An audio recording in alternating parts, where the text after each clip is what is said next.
আলিম বানাতে পারলাম না, আরে আমি ইসলামের পথে মানুষ করতে পারলাম না।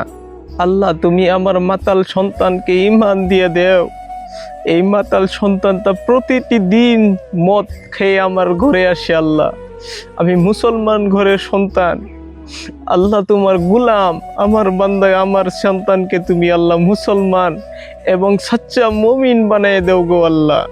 আমার সন্তান যদি মারা যায়, ইমানের সাথে যেন মরণ হয়। আল্লাহ, হে মুসলমান, শুনে নেও, মা যখন আল্লাহর দরবারে দোয়া করে তখন আল্লাহ তো কবুল করে নেয়।